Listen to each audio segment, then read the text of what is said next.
Hello नमस्कार आपको स्वागत करुच्ची आपण प्रिय news channel Odisha capture news को। आज हूँ अक्टोबर 17, 2025। राज्यर समस्त गुरुत्वपूर्ण सरकारी योजना पाणीपाग और दैनंदिन घटना को नहीं आम आनीचु आज टॉप 10 खबर। तेज आसतु आरंभ करवा ओडिशार कोण अनुकोण आसी आज मुख्य खबर। प्रथम खबर आम सौवाहक योजन महिला को मिल 10 लाख टंका। राज्य में महिला सशक्तिकरण एवं उद्योगी मानू प्रोत्साहित करने आम सुवाहक योजन एक बड़ घोषणा करा जायछि।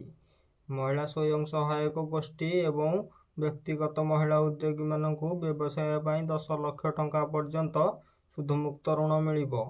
एही योजनार कार्यान्वयन को नहीं प्रशासनिक स्तर में प्रक्रिया जोरदार होइछि, जहाँ ग्रामांचल अर्थनीति को सुदृढ़ करिबो। परवर्ती खबर जुक्त 2 परीक्षा समय लगे सीसीटीवी।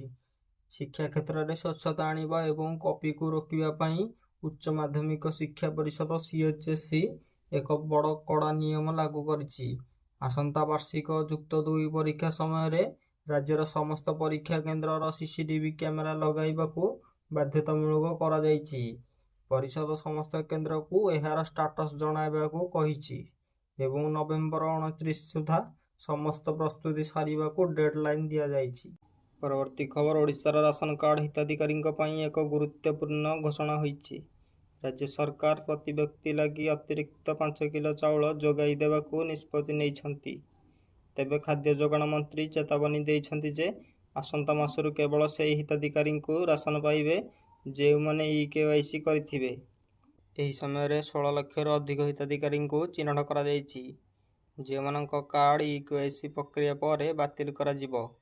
अन्य पक्षरे 10 लाख अधिक नुआ आवेदन जांच चली एवं योग्य लोक शीघ्र नुआ कार्ड दिज्व।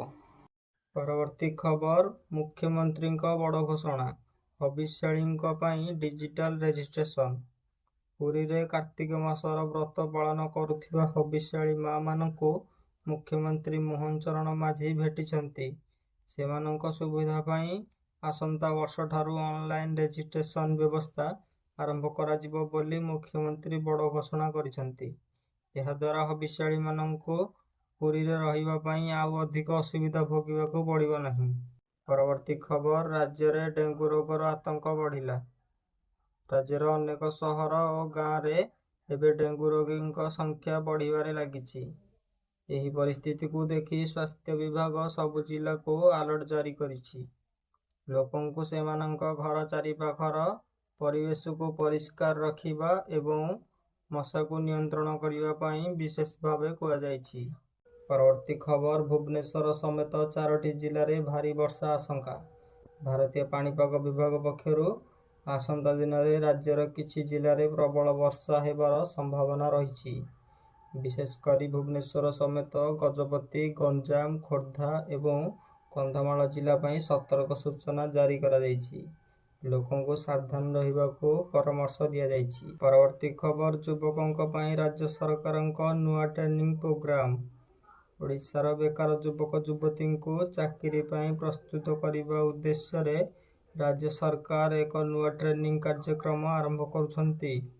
एही प्रोग्राम रे आधुनिक टेक्नोलोजी सह जड़ित विभिन्न कौशल तालीम दिया जिवो, जहा द्वारा से माने शीघ्र चाकरी पाई परिबे।